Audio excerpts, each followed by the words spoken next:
देश की सबसे बड़ी राजनीतिक पार्टी कांग्रेस, जिसने 60 सालों तक देश पर राज किया, लेकिन अब यही कांग्रेस अपने सबसे बुरे दौर से गुजर रही है। रोज किताबों के जरिए उस पर हमले हो रहे हैं। कभी पीएम के पूर्व मीडिया सलाहकार अपनी किताब के जरिए यूपीए सरकार पर निशाना साध रहे हैं, तो कभी कांग्रेस के सिपहसालार रह चुके अब एक और किताब ने यूपीए सरकार को कटघरे में खड़ा कर दिया है। देश में 10 सालों तक प्रधानमंत्री की कुर्सी पर काबिज रहने वाले मनमोहन सिंह, जिनकी ईमानदारी पर कांग्रेस क्या किसी विरोधी ने भी कभी कोई सवाल नहीं खड़े किए, लेकिन सियासत और सत्ता चीज ही कुछ ऐसी होती है जहां पर अपना दामन बेदाग रख पाना इतना आसान नहीं। पूर्व प्रधानमंत्री मनमोहन सिंह पर एक बड़े घोटाले पर चुप्पी साधने का आरोप लगा है, वो भी देश के सबसे बड़े घोटाले में से एक 2G घोटाले में। लोकसभा चुनाव में मिली करारी हार का गम अभी कम नहीं हुआ है और अब पूर्व सीएजी विनोद रॉय के पूर्व पीएम पर गंभीर आरोपों ने कांग्रेस के लिए मुश्किलें बढ़ा दी हैं। कुछ ही दिनों में 4 राज्यों में विधानसभा चुनाव होने हैं और चुनाव की तारीखों का ऐलान भी हो चुका है। ऐसे में जिस तरह से पूर्व प्रधानमंत्री मनमोहन सिंह की भूमिका पर सवाल उठ रहे हैं, उसे देखते हुए कई सवाल जहन में आते हैं। क्या मनमोहन सिंह पर लगे आरोप सही हैं? क्या पूर्व पीएम को थी घोटाले की जानकारी? क्या विधानसभा चुनाव में कांग्रेस को होगा नुकसान?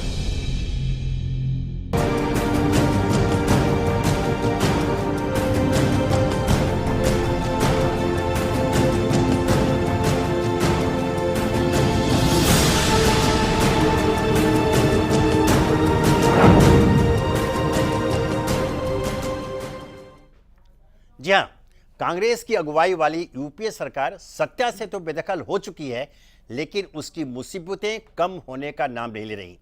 यूपीए सरकार की कई मंत्रियों पर भ्रष्टाचार का आरोप लगते रहे। यूपीए कार्यकाल में कई बड़े घोटाले सामने आए और शायद इन्हीं के चलते उन्हें देश की जनता ने इस बार सिरे से खारिज कर दिया है। लेकिन अब पूर्व प्रधानमंत्री मनमोहन सिंह की भूमिका पर भी गंभीर सवाल खड़े हो रहे हैं, जिनकी ईमानदारी पर कभी किसी को कोई शक नहीं रहा। मनमोहन सिंह पर किसी विरोधी पार्टी के नेता ने नहीं, बल्कि देश की जिम्मेदार संस्था सीएजी ने हमला बोला है।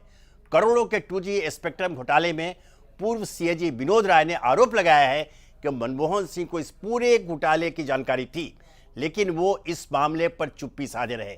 प्रधानमंत्री रहते हुए मनमोहन सिंह कई गंभीर मुद्दों पर चुप रहने के चलते विरोधियों के निशाने पर रहते रहे, लेकिन इस बड़े घोटाले में उनके मौन रहने के आरोपों के बाद कई सवाल भी जन्म ले रहे हैं। राजचक्र में आज हम इन्हीं सवालों के जवाब तलाशने की कोशिश करेंगे। इस चर्चा में हमारे साथ हिस्सा लेने के लिए मौजूद हैं बीजेपी के नेता डॉक्टर दीपिका शर्मा, कांग्रेस नेता सत्या बहन, सीएजी के पूर्व अधिकारी महेश चावला जी, वरिष्ठ संपादक संतोष भारतीय जी और राजनीतिक विश्लेषक सुखबीर सिंह हुड्डा। तो चलिए शुरू करते हैं राजचक्र में आज का सफर। मौन थे मनमोहन।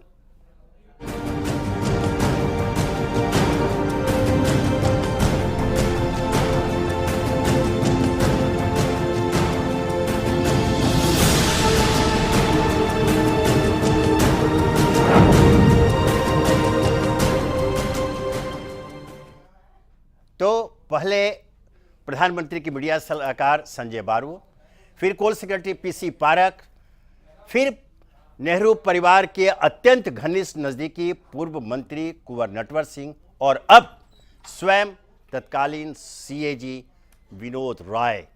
उन्होंने जो खुलासे अब किए, हालांकि ये जितने खुलासे हैं ये सब पूर्व के आरोपों की एक तरह से पुष्टि है, पुनर्पुष्टि है, लेकिन चूंकि उनकी कलम से उनकी एक नई किताब जो बाजार में आ रही है, नॉट जस्ट एन अकाउंटेंट, उसमें उन्होंने जो बातें कही हैं वो चौंकाने वाले तथ्य है। उन्होंने इस बात को रेखांकित किया है कि 2G स्पेक्ट्रम आवंटन घोटाले में जितने गलत निर्णय हुए, जो गलत काम हुए, जो गलत फैसले लिए गए और जो पक्षपातपूर्ण निर्णय लिए गए, उन सबों की पूर्व जानकारी तत्कालीन प्रधानमंत्री डॉक्टर मनमोहन सिंह को थी। आखिर पूर्व सीएजी विनोद राय ने पूर्व प्रधानमंत्री मनमोहन सिंह पर कौन कौन से आरोप लगाए हैं और इन आरोपों पर कांग्रेस नेताओं ने क्या प्रतिक्रिया दी है, चलिए एक नजर उस पर डालते हैं। विनोद राय ने बोला मनमोहन पर हमला, कहा पूर्व पीएम को थी 2G घोटाले की जानकारी। 3 कांग्रेसी सांसदों ने बनाया था दबाव, 2G स्पेक्ट्रम घोटाला, यूपीए सरकार में हुआ एक ऐसा घोटाला जिसने अंतर्राष्ट्रीय स्तर पर भारत को गहरा धक्का पहुंचाया। इस घोटाले में उनके कई मंत्रियों के नाम आए, लेकिन अब तक इस घोटाले को लेकर तत्कालीन पीएम मनमोहन सिंह पर गंभीर आरोप लगे हैं। 1,76,000 करोड़ के इस 2G घोटाले में पूर्व सीएजी विनोद राय ने मनमोहन सिंह और कांग्रेस के तत्कालीन सांसदों पर सवाल उठाए हैं। राय ने सनसनीखेज खुलासा करते हुए कहा कि मनमोहन सिंह को 2G घोटाले की पूरी जानकारी थी, लेकिन पूर्व पीएम ने इस मामले में कोई कदम नहीं उठाया और पूरी तरह मौन रहे। राय ने कांग्रेस के 3 तत्कालीन सांसद संजय निरुपम, अश्विनी कुमार और संदीप दीक्षित पर भी गंभीर आरोप लगाए हैं। राय का कहना है कि इन तीनों ने उन पर पीएम के नाम को ऑडिट रिपोर्ट से बाहर रखने के लिए दबाव डाला था। राय ने ये सारे खुलासे एक टीवी चैनल से बातचीत के दौरान किए। राय ने मनमोहन सिंह की अगुवाई वाली गठबंधन की राजनीति की भी आलोचना की और कहा कि सिंह की ज्यादा रुचि केवल सत्ता में बने रहने में थी। पूर्व सीएजी ने कहा कि अगर मनमोहन सिंह चाहते तो तत्कालीन टेलीकॉम मिनिस्टर ए राजा को रोक सकते थे। राय ने यह भी खुलासा किया कि कमलनाथ समेत कुछ मंत्रियों ने 2G घोटाले को लेकर पीएम को सतर्क भी किया था, लेकिन कमलनाथ की इस चेतावनी को भी नजरअंदाज कर दिया गया। विनोद राय के आरोपों पर कांग्रेस की सफाई। सारे आरोपों को बताया झूठा और बेबुनियाद। पूर्व पीएम और 3 सांसदों पर लगे आरोपों के बाद कांग्रेस भड़क गई है। कांग्रेसी नेता संजय निरुपम और संदीप दीक्षित ने इन सारे आरोपों को झूठा और बेबुनियाद बताया। साथ ही विनोद राय पर कार्रवाई करने की बात की है। ये सरासर झूठ है, गलत है और बेबुनियाद है। पहली बात तो ये है कि जब हम लोग पीएससी में गए थे तब तक सीएजी की रिपोर्ट ऑलरेडी पब्लिश हो चुकी थी। सीएजी की रिपोर्ट के ऊपर पीएससी की एक रिपोर्ट आई थी, ड्राफ्ट रिपोर्ट थी जो अडॉप्ट कभी नहीं हुई थी पीएससी में, और उसके बाद हम लोग आए। तो हम लोग किस माने पे कैसे हम लोग किसी रिपोर्ट को इन्फ्लुएंस कर सकते हैं, ये मेरी तो बिल्कुल सोच से परे है। या तो सीएजी साहब समझते थे कि संजय जी और हम इतने बड़े बेवकूफ हैं कि हम उनको वो रिपोर्ट बदलने को कहें जो हिंदुस्तान का बच्चा बच्चा जिस बारे में जानता है, या हो सकता है जो मुझे लगता है कि या तो उनकी शायद याददाश्त ठीक नहीं होगी, कहीं उन्होंने गलती की होगी। केंद्र सरकार ने विनोद राय का किया समर्थन। पूर्व सीएजी के आरोपों को बताया सच। कांग्रेस विनोद राय के इन सारे आरोपों से इनकार कर रही है। वहीं केंद्र सरकार पूर्व सीएजी के सारे आरोपों को बेहद गंभीर बताते हुए सच करार देती है। विनोद राय एक बहुत ही सफल सीएजी रहे जिन्होंने देश में चल रहे इरेगुलरिटीज को सामने लाया।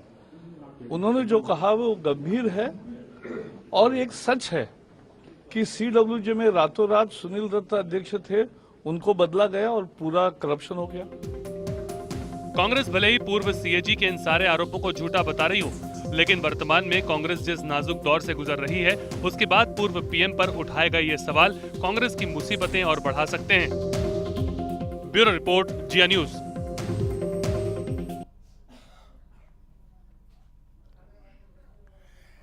स्वाभाविक रूप से कांग्रेस सारे आरोपों को झूठ, गलत और बेबुनियाद बता रही है। बल्कि आश्चर्यजनक रूप से जैसे संजय निरुपम और दीक्षित के जो नाम आए कि उन्होंने दबाव डाला था कि प्रधानमंत्री का नाम किसी तरह से हटा दिया जाए, उसको इनकार करते हुए जब ध्यान देने की बात है, उनका कहना है कि जिस रिपोर्ट के विषय में पूरा संसार, पूरा देश जान चुका है, उसको बदलने की बात या दबाव कैसे डाल सकते हैं। यहां मैं याद दिलाऊंगा, चर्चा में बात मांगा, वहां पूरे रिपोर्ट बदलने की बात विनोद राय नहीं कही है। एक अंग्रेजी का शब्द नज, उसके ऊपर कहा कि इस शब्द को हटाया दिया जाए, यह दबाव उनके ऊपर था। बहरहाल हमारे साथ वरिष्ठ संपादक संतोष भारती जी मौजूद हैं। उन्होंने इस पूरे घटनाक्रम को बहुत नजदीक से, आरंभ से देखा है और अपने विचार भी समय समय पर अपने लेखनी के माध्यम से प्रकट किए। हम सीधे संतोष जी के पास चलते हैं। संतोष जी, अब यह इस बात की पुनर्पुष्टि विनोद राय ने कर दी है कि 2G स्पेक्ट्रम आवंटन घोटाले की पूरी जानकारी डॉक्टर मनमोहन सिंह तत्कालीन प्रधानमंत्री को थी और अगर वे चाहते तो इसे रोक सकते थे। अगर रोक देते तो 1,76,000 करोड़ रुपए का राजकोष को घाटा नहीं सहना पड़ता, नंबर 1। नंबर 2, अगर वो घोटाला नहीं हुआ होता तो शायद पिछले लोकसभा चुनाव में यूपीए सरकार को सत्ता से बेदखल भी नहीं होना पड़ता है। तो मैं आपसे जानना चाहता हूं, ये पूरे घटनाक्रम के अलावा एक सवाल जो अनुत्तरित है कि क्या मनमोहन सिंह जैसे सुलझे हुए वो ब्यूरोक्रेट राजनेता, तो मैं नहीं कहूंगा, एक अधिकारी, आईएएस अधिकारी इतनी बड़ी गलती जानबूझकर कैसे कर सकता है, और अगर उन्होंने जानबूझकर किया तो उनकी मंशा आखिर क्या थी? विनोद जी, पहला सवाल तो ये कि कांग्रेस जीतती या नहीं जीतती अगर ये घोटाला होता नहीं खुलता, इसके बारे में मैं कुछ नहीं कह सकता। नहीं, यह भी एक कारण बताएगा घोटालों पे जरूर। पर पहली चीज के बारे में मैं आपसे कहूं कि विनोद राय जी की गवाही इस बात को साबित करती है कि हम लोगों ने, जैसे मैं अपने अखबार का नाम लूं जिसमें मैं काम करता हूं, कोयला घोटाला सबसे पहले हमने छापा संसद में आने के 7 महीने पहले। और जो सज्जन मंत्री महोदय भी कह रहे थे, प्रकाश जावड़ेकर ने मुझे खुद फोन करके कहा, भाई हमारे एमपी ने इसको लोक लेखा समिति में एक चिट्ठी भेजी थी, तो उसका भी नाम अपने अखबार में डाल दो। नितिन गडकरी को मैंने छपी हुई पहली रिपोर्ट, जब हमने लीक किया था इस कोयला घोटाले को, नितिन जी को हमने भेजा, उन्होंने श्याम जाजू को फोन किया कि प्रेस कॉन्फ्रेंस करो, किसी ने नहीं की। मैं कहने का मेरा मतलब यह है कि इस कोयले घोटाले में कांग्रेस लिप्त थी, लेकिन बीजेपी भी इसको उठाने में कोई रुख नहीं दिखा रही थी। और दूसरी चीज आपको बताऊं, मैं एक अखबार दिखाता हूं, यहाँ की तो बात ये चौथी दुनिया अखबार है, और इस अखबार में हमने हेडिंग दी थी सितंबर में, मनमोहन सिंह जेल जा सकते हैं। ये 2013 सितंबर 2013 में। मनमोहन सिंह जेल जा सकते हैं, ये हमने हेडलाइन लगाई थी, और इसके ऊपर बहुत तिल मिलाए, बहुत हमारे ऊपर दबाव आया। मैंने कहा कॉन्ट्राडिक्शन भेजो, किसी ने नहीं भेजा। मैं सिर्फ ये कह रहा हूं, मैं आज भी मेरा मानना है कि कोयला घोटाला 1,76,000 करोड़ का नहीं है। विनोद राय जी गलत कह रहे हैं, ये 26 लाख करोड़ रुपए का घोटाला है, जिसको संसद की समिति ने प्रूव किया है और जिसके कागज हमने अपने आर्टिकल में छापे हैं। दूसरी चीज, मनमोहन सिंह, मेरा अभी भी मानना है, अगर सुप्रीम कोर्ट जिस तरह से इसके ऊपर निगरानी रख रहा है और इसकी जो प्रगति है उसको देखते हुए मेरा अभी भी विश्वास है कि मनमोहन सिंह भारत के प्रधानमंत्रियों के इतिहास में पहले प्रधानमंत्री होंगे जो जेल जा सकते हैं। फाइनली ये कोयला घोटाला इस चीज को दिखाता है कि हमारा तंत्र, जिसमें सारे राजनीतिक दल शामिल हैं, मुझे माफ कीजिएगा मैंने सिर्फ बीजेपी का नाम लिया, मैंने सीपीएम के पास भी वो स्टोरी भेजी थी, उन लोगों ने भी संसद में नहीं उठाया। इसका मतलब कि जिन लोगों के हाथ कोयले में रंगे हुए हैं इस घोटाले में, उन्होंने विपक्षी पार्टियों के नेताओं को भी कहीं ना कहीं प्रभावित किया। किस तरीके से किया, इसका मैंने ना इन्वेस्टिगेशन किया, ना आज वो इसका विषय है। पर जिस चीज को मैं वाउच कर सकता हूं, गवाही दे सकता हूं कि भारतीय जनता पार्टी और विपक्ष के बाकी लोग इस कोयला घोटाले को उजागर करने में उनकी कोई रुचि नहीं थी। ये तो धन्यवाद है सुप्रीम कोर्ट का, जिसकी वजह से ये कोयला घोटाला देश के सामने आया और जिसके ऊपर जांच हुई। हाँ, विनोद राय की एक गलती है, विनोद राय को इस सवाल के ऊपर इस्तीफा दे देना चाहिए था। जब उनके पास उन्होंने प्रेस कॉन्फ्रेंस नहीं की, बिल्कुल ठीक किया, क्योंकि वो संवैधानिक पद पर थे, उनको नहीं करना चाहिए था, पॉलिटिकलाइज नहीं करना चाहिए था। पर अगर उनके ऊपर दबाव आया था, जिसपे अब मुझे डाउट हो गया है, अगर संजय निरुपम की बात सही है कि रिपोर्ट बाहर आने के बाद अगर वो कह रहे हैं कि ये लोग दबाव डालने आए कि उनका नाम हटा दो, इसका कोई बहुत तुक नहीं है। लेकिन विनोद राय को अगर कभी भी दबाव आया, नौकरी में रहते हुए, पद पर रहते हुए, उन्हें उसी समय रिजाइन कर देना चाहिए था। ये होती नैतिकता की पराकाष्ठा। पर आज मुझे ऐसा लग रहा है कि जब सब मरी हुई लाश के ऊपर पत्थर फेंक रहे हैं, उसमें विनोद राय ने भी एक पत्थर फेंक दिया, एक सत्य साबित किया जो सबके सामने था। हम अखबार वालों के सामने था, विनोद जी आपके सामने था, हम सब लोगों के सामने। पर ये कमबख्त जो पॉलिटिशियंस हैं, ये सच्चाई को देखते ही नहीं, चाहे देश बर्बाद हो जाए। ये अफसोस है। संतोष जी, अभी आपने एक बहुत महत्वपूर्ण खुलासा किया, और आपका यह कहना है कि अगर सुप्रीम कोर्ट ने ढंग से इसकी जांच की और जैसे मॉनिटरिंग कर ही रही है, तो तत्कालीन प्रधानमंत्री मनमोहन सिंह को जेल जाना पड़ सकता है 100%। लेकिन अभी तो जो मामले दायर हुए, जो इन्वेस्टिगेशन हुआ, वो कहीं भी डॉक्टर मनमोहन सिंह का नाम सीबीआई ने नहीं लिया है। सर, देखिए सीबीआई ले या न ले, सवाल ये कि सुप्रीम कोर्ट ये मनमोहन सिंह कोयला घोटाले में पहले ऐसे प्रधानमंत्री विनोद जी हुए हैं जिनसे सुप्रीम कोर्ट ने कहा कि आपके लिखे हुए बयान का हम संज्ञान नहीं लेते। आप एफिडेविट दो, भारत का पहला प्रधानमंत्री एफिडेविट देता है। कोयला मंत्री के नाते दस्तखत मनमोहन सिंह ने सारी फाइलों पे किए। इस बात की सीबीआई की जो रिपोर्ट बदलवाने में किसका रोल था? पीएमओ का रोल था, जो सीबीआई ने सुप्रीम कोर्ट से कहा। तत्कालीन अटॉर्नी जनरल वाहनवती इसमें झूठ बोलते हुए सुप्रीम कोर्ट के सामने पकड़े गए। इतनी सारी चीजें लेकर के जब इनके ऊपर सजा का या जिम्मेदारी का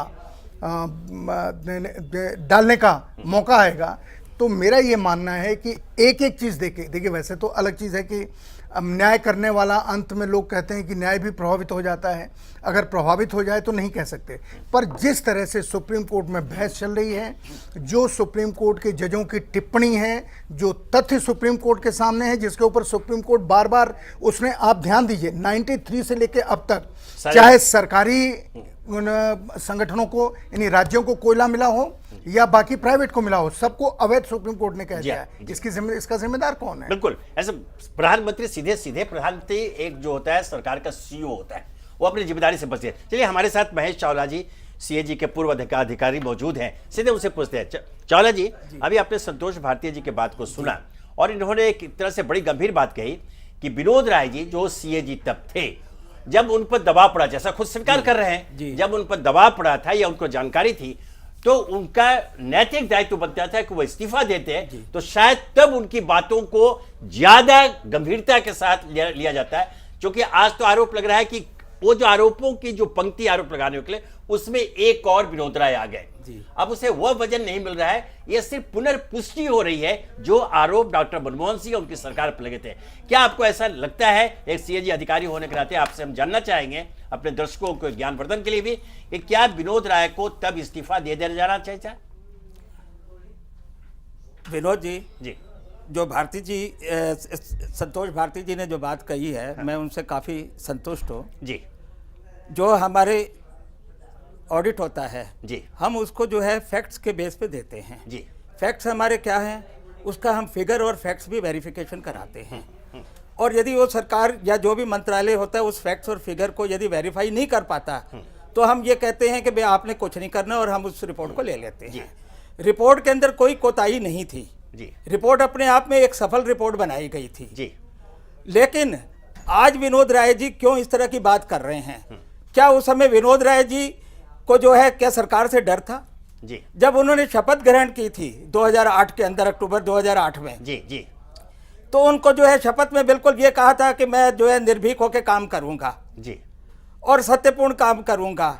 ठीक है, फैक्ट्स और फिगर जो है वो अपने आप में रिपोर्ट बहुत अच्छी है, बनाई है, सब कुछ ठीक है, लेकिन वो उस समय भयभीत क्यों हुए थे? नैतिकता की जिम्मेदारी लेते हुए यदि वो डर गए थे तो उस समय उनको जो है त्यागपत्र दे देना चाहिए था।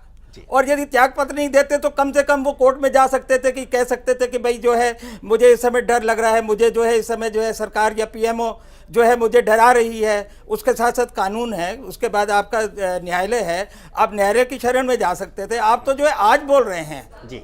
मैं रिपोर्ट के अंदर बिल्कुल खामी नहीं बताऊंगा, रिपोर्ट अपने आप में बिल्कुल सही रिपोर्ट है, लेकिन आज वो क्यों 1.5 साल के बाद जो है रिटायरमेंट के बाद कह रहे हैं कि जो है इस तरह की जो है बात जो है हुई है?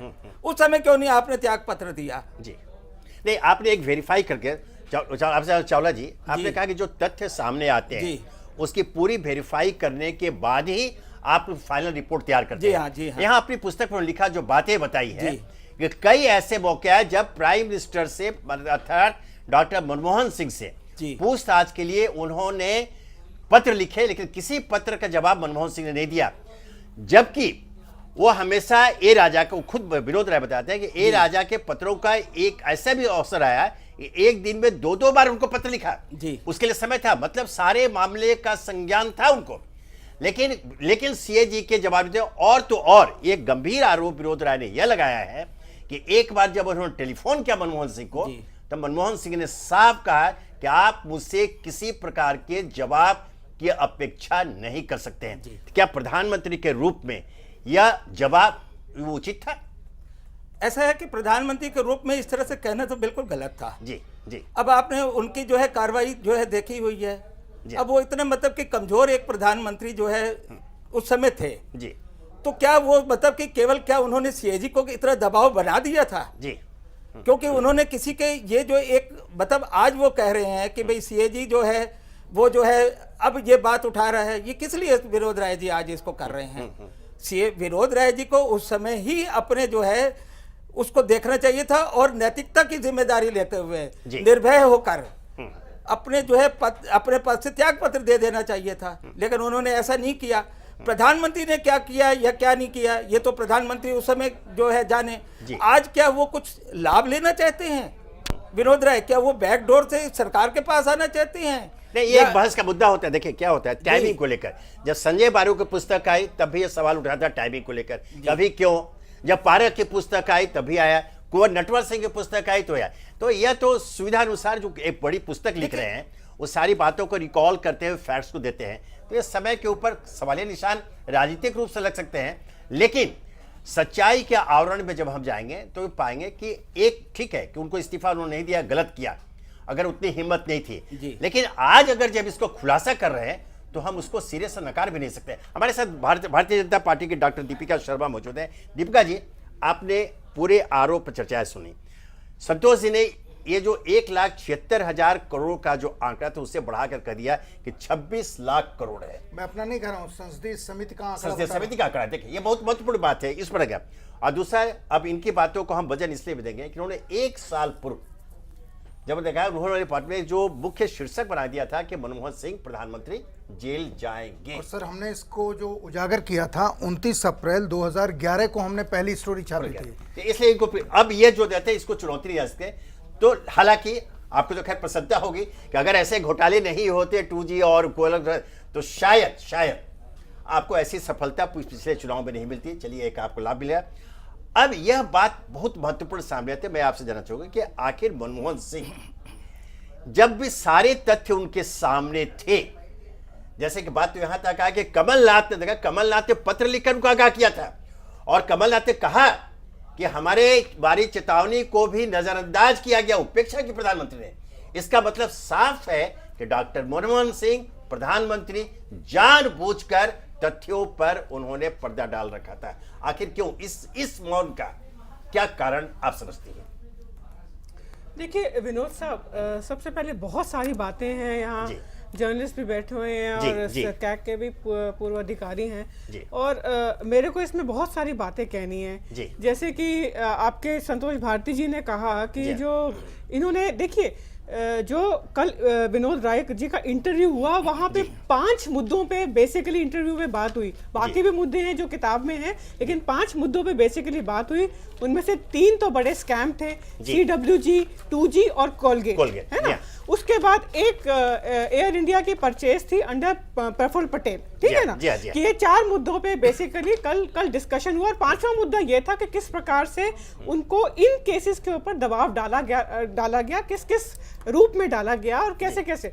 मैं ये समझती हूँ, सबसे पहले तो मैं आपको ये बात याद दिलाना चाहूंगी कि जो कोलगेट का मामला था उसमें मुझे जहां तक मेरा स्मरण है तो विनोद राय जी ने जो इनिशियल एस्टिमेट दिया था, जो आज कोलगेट का 1.86 करोड़ है, जो उन्होंने इनिशियल एस्टिमेट दिया था, जो इंडियन एक्सप्रेस ने हेडलाइंस में दिया था, वो 10.2 दिया था, 10.2 करोड़ दिया था, जिसको हमने स्टेट्स में जो घोटाले हुए थे, सो कॉल्ड स्टेट्स में घोटाले हुए थे, 1.76 लाख करोड़, जी तो उसको हटा के 1.86 फाइनल फिगर आ गया था। देखिए कोलगेट 1.86, चाहे कोलगेट 1.86, 2G 1.76, चाहे CWG 70,000 करोड़, चाहे जो एयर इंडिया को जो घाटा हुआ वो 38,000 करोड़ का, क्योंकि 40 और प्लेन खरीदने पड़े।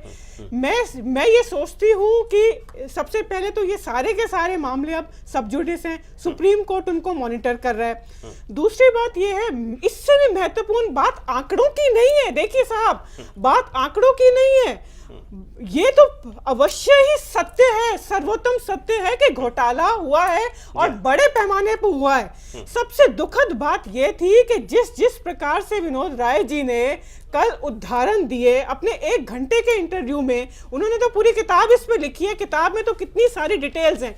1 घंटे के इंटरव्यू में वो उनको बता रहे हैं कि किस किस प्रकार से उन्होंने किस किस घोटाले में प्रधानमंत्री को जाके उन्होंने पत्र लिखा, कभी उनको फोन किया, कभी उनसे अपॉइंटमेंट मांगी, यहाँ तक कि वो प्रधानमंत्री को बता रहे थे। और उनको केवल एक चीज होती है जिसको इंटरिम रिप्लाई कहते हैं कि जी आपकी चिट्ठी हमें मिल गई, उसके अलावा उनको कोई जवाब नहीं मिला, पहली बात।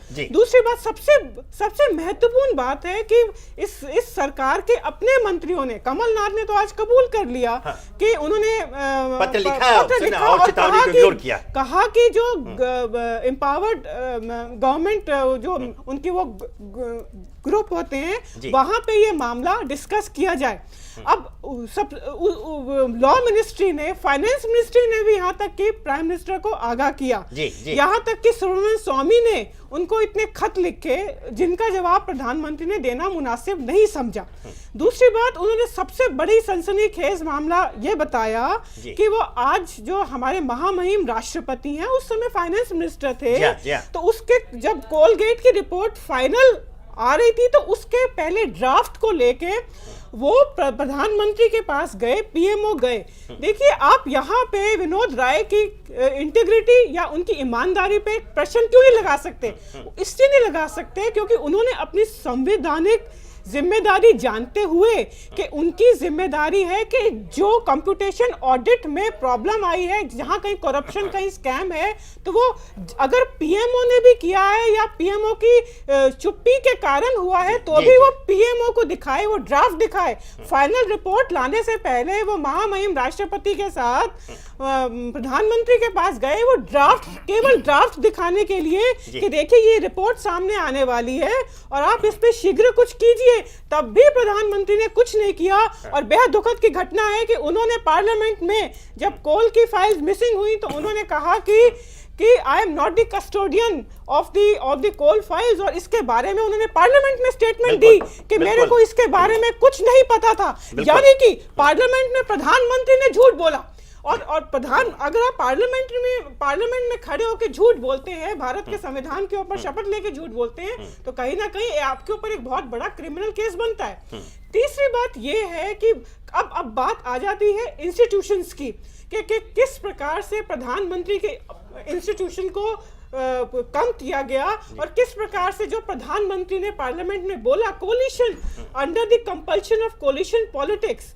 मैं ये समझती हूँ, जैसे कि आपने अभी कहा कि देश का राजनीतिक इतिहास कंप्लीटली बदल जाता अगर ये 3 घोटाले नहीं होते, पहली बात। और दूसरी बात यह है कि हमें राजनीतिक इतिहास या भारतीय जनता पार्टी को इन घोटालों के सामने आने से फायदा हुआ नहीं हुआ, हम अपने बलबूते पे आएंगे, किसी के स्कैम पे नहीं आएंगे। लेकिन बात ये नैतिकता की है कि आप 10 साल तक, अरे जो विनोद राय ने कहा सर कि 2004 से ही प्रधानमंत्री को पत्र लिखने CWG के बारे में शुरू हो गए थे, 2005 से उनको 2G के बारे में पत्र लिखने शुरू हो गए थे, 2007 में तो वो महामहिम राष्ट्रपति के साथ उनके साथ गए। और सबसे दुखद घटना यह है, आज संजय निरुपम और ये आपके संदीप दीक्षित प्रेस कॉन्फ्रेंस करते हैं, अभिषेक मनु सिंह भी प्रेस कॉन्फ्रेंस करते हैं और कहते हैं कि हमने उनको कुछ नहीं कहा, हमने कोई दबाव नहीं डाला।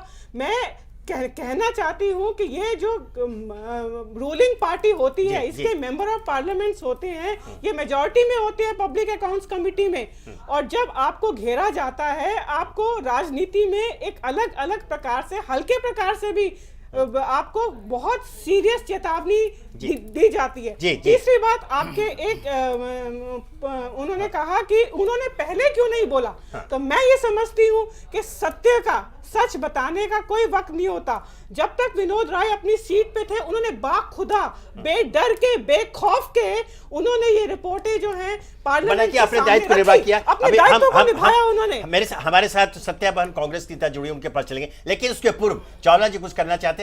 चावला जी, अभी हमारी बहन जी ने बताया जी कि जो वेरिएशन है फिगर्स के अंदर उतना माने नहीं रखता। फिगर तो बहुत माने रखता है, क्योंकि जहां पे अभी हमारे भाई संतोष भारती जी ने जो फिगर्स दिए हैं उसके अंदर इतनी जो है वेरिएशन है, जमीन आसमान का अंतर है। तो ये वेरिएशन तो बहुत है। आपको पता होगा 2G स्पेक्ट्रम में, नहीं, 2G स्पेक्ट्रम की मैं बात करता हूँ, भाई जी जरा मेरी बात पे गौर दीजिएगा। 2G स्पेक्ट्रम का जो केस चलाया था उसमें RP Singh director general of audit PNT ने उस रिपोर्ट को बनाया था, जबकि दोनों के अंदर इतना झगड़ा हुआ उस समय के अंदर विनोद राय और आरपी सिंह के बीच के अंदर कि उनको ये मतलब कि मानना पड़ा कि ये वेरिएशन क्यों आ रहा है। आपको ध्यान होगा कि आरपी सिंह और उनके बीच में काफी जो है विवाद उत्पन्न हो गया था। हालांकि आरपी सिंह उस पहले रिटायर्ड हो चुके थे। जब आरपी सिंह से इसका स्पष्टीकरण लिया गया तो उन्होंने उसको स्पष्ट किया पूरा ये वेरिएशन क्यों था, और ये वेरिएशन आज भी बताए जा रहे हैं। इसका क्या कारण है? महेश जी, मैं आपको एक बात याद दिलाना चाहूंगी कि आप तो मिस्टर आरपी सिंह की बात कर रहे हैं जहां उनका विवाद हुआ, ठीक है, कैग में इंटरनल विवाद हो सकता है अफसरों के बीच में कि आंकड़ा क्या है, परंतु मुझे इस बात की हैरानी है कि जब ये सारे स्कैम बाहर आ रहे थे तो कांग्रेस के जो मंत्री थे वो खुलेआम पार्लियामेंट में कपिल सिब्बल बोलते हैं कि 2G का तो कोई लॉस ही नहीं हुआ, जीरो सम लॉस।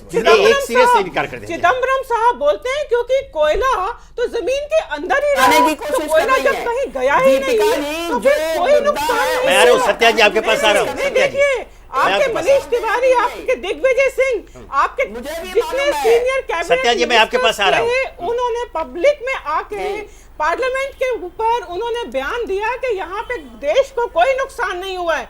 अब तो यहाँ सुप्रीम कोर्ट ने, मैडम मैं आपको ये बात याद दिलाना चाहूंगी कि कोलगेट का मामला तो अभी चल रहा है, लेकिन 2G मामले में तो ऑलरेडी चार्जशीट और कन्विक्शन हो चुकी है। 2G मामला तो अपनी अंतिम उसमें पहुंच चुका है, जहां पे केवल सजा सुप्रीम कोर्ट को तय करनी है कि आरोपियों को कितनी सजा मिलेगी। तो जो 2G स्पेक्ट्रम है, वो 2G घोटाला है, वो अपने अंतिम स्टेजेस पे है। तो इस पे कोई दो राय नहीं है कि घोटाले हुए हैं, ऐतिहासिक घोटाले हुए हैं, बहुत बड़े पैमाने पे हुए हैं, जिन्होंने देश में बहुत नुकसान उठाया, केवल फाइनेंशियल नुकसान नहीं उठाया, नैतिकता का, मोरालिटी का, इंस्टीट्यूशंस के डाउन होने का। अब सीधे चलते हैं सत्या बहन के पास जो हमारे कांग्रेस के नेता मौजूद हैं। सत्या जी, एक बात जो निर्विवाद से डॉक्टर मनमोहन सिंह के विषय में सभी उनके विरोधी, बल्कि विरोधी दल के लोग कहते रहे, उनकी व्यक्तिगत ईमानदारी पर कभी सवाल नहीं खड़े किए, लेकिन ईमानदारी सिर्फ रुपए पैसों की नहीं होती है, प्रोफेशनल भी होती है, इंटेलेक्चुअल भी होती है। इस मुद्दे पर वो पिछड़ गए और जिस तरह से जानबूझ करके, अगर अब तो ये निर्विवाद है, इसमें निसंदेह कोई संदेह की बात नहीं है कि मनमोहन सिंह ने जानबूझकर मौन साधे रखा और घोटालों को अंजाम होते देने दिया। यह एक बहुत ही, जिससे सरकार के कोष पे नहीं है, वो जनता का पैसा है, हमारा आपका पैसा है। वो सरकार, ये देश किसी के बपौती नहीं है, जनता का लोकतंत्र है, लोकशाही है। इसको अगर अंजाम दे कोई उन्होंने अनुमति दी, मौन रूप से अनुमति दी, तो सीधे सीधे वो अपराधी हैं और दोषी हैं। अब सवाल उठता, मैं जानना चाहता हूं कि आखिर मनमोहन सिंह ने ऐसा क्यों किया? क्यों कहा जाता है कि गठबंधन की अपनी मजबूरी थी। तो सिर्फ जैसे विनोद राय ने आरोप भी लगाया है कि यूपीए सरकार कायम रहे, चलती रहे, सिर्फ इसलिए मनमोहन सिंह ने घोटालों पर आंख मूंद कर रखा। यह एक बहुत ही गंभीर आरोप है। हालांकि अभी जैसे दीपिका जी ने कहा कि 2G का मामला खत्म हो गया, लेकिन जिस तरह से सुप्रीम कोर्ट मॉनिटरिंग कर रहा है और संतोष भारतीय जो कह चुके हैं, कोई आश्चर्य नहीं कि आपके पूर्व प्रधानमंत्री को भी कटघरे में खड़ा होना पड़े। और यह निश्चित रूप से देश चाहेगा कि अगर हमारे प्रधानमंत्री ने उस पर मौन रखा और दोषी है और उनके कारण इतना बड़ा घोटाला हुआ, तो वह व्यक्ति बेखौफ बाहर कैसे घूम सकता है, उसे कटघरे में आना ही पड़ेगा। सत्या जी, इस विषय में आप क्या कहना चाहेंगे? देखिए, ऐसा है, पहले मैंने ये बहस सुनी, दीपिका जी ने भी बहुत भाजपा की प्रवक्ता होने के नाते काफी कुछ इन्होंने कहा, लेकिन जहां तक मैं ये समझती हूं कि जो पुस्तक प्रकरण का जो मामला सामने आ रहा है, जो रिटायर होने के बाद अपने आप को चर्चा में रखने के लिए, अपनी पुस्तक की बिक्री के लिए इस तरह सनसनी फैलाकर, सत्या जी, यह सफाई बहुत पुरानी हो गई। जब भी कोई पुस्तक आती है, नटवर सिंह को भी कहा गया, पारक को भी कहा गया, संजय बारू को कहा गया। आप तथ्यों पर आइए, तथ्यों पर आप नजरअंदाज नहीं कर सकते। देखिए, ये वही सीएजी के पूर्व सीएजी है जिन्होंने, इनको गोपनीयता की भी शपथ ली जाती है, निष्पक्षता की, ईमानदारी के साथ गोपनीयता की भी शपथ ली जाती है। और सीएजी की रिपोर्ट, आपको मालूम है कि सीएजी की रिपोर्ट को उसका जो गोपनीयता भंग करना भी एक अपराध है। उसे सबसे पहले पार्लियामेंट में के सदन के पटल पर रखा जाता है, इसके बाद में पब्लिक अकाउंट्स कमेटी उसमें बहस करती है और उसमें सभी दलों के लोग होते हैं। ऐसा होने से पहले ही इन्होंने मीडिया को लीक कर दिया, तो अपराधी तो खुद हुई है। इनकी इंटेंशन क्या थी इस बात से पता चलता है। और जहां तक 2G का मामला है, मैं आपको बता देना चाहती हूँ कि जहां तक उन्होंने इसका आकलन किया है, असेसमेंट बिल्कुल गलत था, बेबुनियाद था। उन्होंने 2G का जो आकलन किया था, असेसमेंट किया था, वो 3G का असेसमेंट किया था, जो बिल्कुल टोटली गलत था। और इसी बात पर आरपी सिंह का और उनका विरोध था। तो ये तो यूपीए सरकार के खिलाफ जिस तरह से साजिश में बहुत बड़े शामिल थे। और बिल्कुल बिल्कुल मैं सत्या जी हमारे बीच में सीएजी के पूर्व अधिकारी चावला जी बैठे हुए हैं। उन्होंने आरपी सिंह और विनोद राय के बीच मतभेद की जानकारी पूरी दी। वो दूसरा प्रसंग था, ये प्रसंग नहीं है। मुझे भी मालूम है जी। आरपी सिंह के बारे में मीडिया में भी आ चुका था और आरपी सिंह ने भी इस बात को कहा था कि 2G स्पेक्ट्रम की जो कीमत है वो 2G पे लगाई है। इन्होंने 3G की कीमत लगा के बहुत आंकड़े बढ़ा दिए थे, जो बिल्कुल टोटली गलत है। और आप नहीं मैम सुनिए, और इसको पहले ही लीक कर दिया था, तो ये तो सनसनी फैलाने के लिए पहले ही। और आज सत्या जी मैं आपसे एक सवाल आपसे सीधा है। आपके वरिष्ठ मंत्री कमलनाथ रहे हुए हैं, ये बात सामने आई और कमलनाथ ने पुष्टि कर दी। उन्होंने पत्र लिखकर तत्कालीन प्रधानमंत्री मनमोहन सिंह को चेतावनी दी थी कि ये जो 2G स्पेक्ट्रम आवंटन में जो प्रक्रिया अपनाई जा रही है गलत है, इसमें घपला हो रहा है, घोटाला हो रहा है। और उस चेतावनी को भी मनमोहन सिंह ने इग्नोर किया। आखिर क्यों सब जानते हुए कि देश के एक्सचेकर को इतना बड़ा नुकसान हो रहा है, यह घपला है, घोटाला है, मनमोहन सिंह मौन क्यों रहे? ये तो आपके मंत्री कमलनाथ जी ने आरोप लगाया। कमलनाथ जी के पत्र के संदर्भ देखिए, कमलनाथ जी का पत्र किस संदर्भ में लिखा गया, उसकी 2G स्पेक्ट्रम आवंटन प्रक्रिया प्रोसेस के मामले में उन्होंने भी कहा है कि नीलामी या जो कहा कि मैं नहीं बहस करता। दूसरी बात यह है, देखिए सुप्रीम कोर्ट मॉनिटर कर रहा है। दूसरी हमारे भाई संतोष भारती जी एक बहुत प्रतिष्ठित पत्रकार हैं, तो ये लेकिन यहाँ पर एक इस तरह सी बात कर रहे हैं जैसे वो जुडिशरी के एक सदस्य है और उन्होंने सजा का पहले ही प्रावधान कर दिया। तो ये भी बहुत आपत्तिजनक है। एक पत्रकार के रूप में उनके पास जो जानकारी रखेंगे के बारे में उनकी मानसिक जी देखिए, विनोद राय जी के मानसिकता, उनके व्यवहार के बारे में वो कितना यूपीए को बदनाम करने की प्रयास शुरू से करते रहे, वो तो जग जाहिर है, इसमें कुछ कहने की जरूरत नहीं है। और आजकल बहुत सारे लोग जिसमें चल रही है प्रतिस्पर्धा चल रही है, कोई किताबों के माध्यम से यूपीए को बदनाम करके नहीं तो बनाया था उनको सरकार को खुश करने।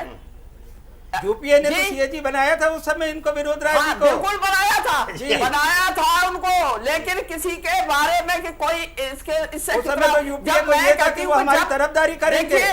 जब उनको मालूम था, सुनिए मेरी बात, जब उनको मालूम था कि गलत हो रहा, उनकी बात नहीं सुने, तो नैतिकता की तो बात नहीं। तब जब नैतिकता तो उन्होंने गवाही दी है, वो तो मैं पहले ही आपको कहा है। नैतिकता तो उन्होंने विनोद राय जी ने गवाही दी अपनी। अगर विनोद राय जी ईमानदार थे तो इनको इस्तीफा दे देना चाहिए था उस वक्त। अब ये फालतू की बात करने से कोई फायदा नहीं। रिटायर होने के बाद वो प्रचार पाने के लिए, किताब की बिक्री बढ़ाने के लिए, या केंद्र सरकार में अब इन सारी बातों पर हमारे बीच एक राजनीतिक विश्लेषक सुखबीर सिंह हुड्डा जी मौजूद है। अब सीधे उनके पास था। सुखबीर जी, आपने अभी तक चर्चा सुनी, अब यह तो साफ हो गया है कि डॉक्टर मनमोहन सिंह जानबूझकर उन्होंने आंखें बंद रखी थी। अब इसमें एक सवाल यह भी उठता है जो गए कि आखिर क्यों। मैं चूंकि आप एक राजनीतिक विश्लेषक इन चीजों को नजदीक साबित है, मैं जानना चाहता हूं कहीं ऐसा तो नहीं है चूंकि मनमोहन सिंह को यह एहसास करवा दिया गया था और उन्हें हो भी गया था कि वो तीसरी बार प्रधानमंत्री बनने नहीं जा रहे हैं, यह उनको अच्छी तरह मालूम था। और कहीं ऐसा तो नहीं कि वो उनको था कि जानबूझकर, चूंकि वो तो पॉलिटिशियन तो है नहीं, गैर राजनीतिक व्यक्ति, एक अधिकारी रहे हुए हैं, कह रहे जानबूझकर एक घोटाले तो नहीं होने दिए कि मैं नहीं तो कोई नहीं। वो जानते कि मामला आएगा और जनता इसको इनकार कर देगी। कहीं यह भी तो बात नहीं है। विनोद जी देखिए, बिल्कुल मैं जो आपने ये जो हमने मुद्दा उठाया है सीएजी का और मनमोहन सिंह जी का, इसको थोड़ा सा इंडिफरेंटली लेके मैं बात करता हूँ। सबसे पहले हम सीएजी की बात करते हैं और उसके हेड की विनोद साहब की बात करते हैं, उसके बाद मनमोहन सिंह जी पे आते हैं। तीनों अलग अलग सवाल आते हैं। विनोद साहब, सबसे पहले देखिए, जो हमारी सीएजी बॉडी है वो एक बड़ी कॉन्स्टिट्यूशनल और रिस्पेक्टेड और देश की हाईएस्ट बॉडी है जो ऑडिट्स करती है। उसकी क्रेडिबिलिटी, जो भी रिपोर्ट्स आती है वो पाक साफ होती है और उसके ऊपर बहुत कम उंगलियां उठती हैं। और इसको जो हेड करते हैं उसको हेड किया अभी, जिसके लिए हम कंट्रोवर्सी पे बात करें, विनोद साहब की। विनोद साहब अपने आप में एक सीएजी का हेड बनना, और अगर वो बने हैं, अब सबके सामने बने, और यूपीए ने बनाया, वो अनस्टेंड आदमी थे, उनके ऊपर कोई दब्बा तक वो नहीं था, और यूपीए बनवाने वाले थे। इसमें फेवर अनफेवर वाली बात नहीं थी। अब आते हैं मनमोहन सिंह जी, प्राइम मिनिस्टर साहब की, जिनकी हम बात कर रहे हैं। ये बिल्कुल विनोद राय साहब ने विद लॉजिक के साथ अपना प्रूव करने की कोशिश करी है कि भाई जो भी घोटाले हुए हैं उसको प्राइम मिनिस्टर्स के इफ एंड बट ना लगाते हुए उनके बिल्कुल डायरेक्टली नॉलेज के अंदर था। आज हमारे महामहिम राष्ट्रपति साहब प्रणब मुखर्जी साहब जो राष्ट्रपति बने हुए हैं, इनको विनोद राय साहब अपने साथ लेके प्राइम मिनिस्टर को अपडेट करने जाते हैं जी। कमलनाथ साहब चिट्ठी लिखते हैं, चिदम्बरम साहब को अपडेट किया जाता है। तो देखिए विनोद साहब जो अपना बेस्ट एफर्ट कर सकते हैं, देखिए रेगुलेशन एंड अदर इश्यूज वो मटेरियल हो जाते हैं। जब आप एक बॉडी को हेड करते हो यू कांट रन अवे, आप बेस्ट उन्होंने अपना रखने की कोशिश करी और उन्होंने रखा। उसके बाद हेड ऑफ स्टेट जिस मनमोहन सिंह जी हम बात करते हैं, ये उनके ऊपर था, और उनकी अपनी कोई मजबूरी ऐसी थी, उनको ऐसा लाचार, उनको ऐसा बेचारा प्राइम मिनिस्टर, मतलब देश के लोगों ने ऐसे ही नहीं उनको मोनी बाबा का या और दूसरे नाम दिए हैं, वो इन्हीं वजह से दिए हैं। उन्होंने हर बड़े से बड़े घोटाले उनके नाक के नीचे हुए, किसी के ऊपर उन्होंने कोई प्रॉपर स्टेटमेंट नहीं दी। पार्लियामेंट के अंदर जाके बोले कि भाई मैं किसी फाइल्स का कस्टोडियन नहीं हूं। देखिए वो अपने आप में उनकी जो स्टेटमेंट आती थी उसी के अंदर वो गिरते जा रहे थे, और आज वो लोग कहते हैं ये बम्ब सेल है, बुक बम्ब सेल है। नो, देखिए बुक तो हर कोई बहुत सारे लिखते हुए आए हैं, किसी की टाइमिंग किसी की नहीं टाइमिंग, वो इमेटेरियल है आज के वक्त। देखिए हर किसी ने, मतलब जो आदमी है जो इतनी बड़ी बॉडी पर रखा है वो बुक्स तो लिखेंगे ही, और उनका अधिकार भी है।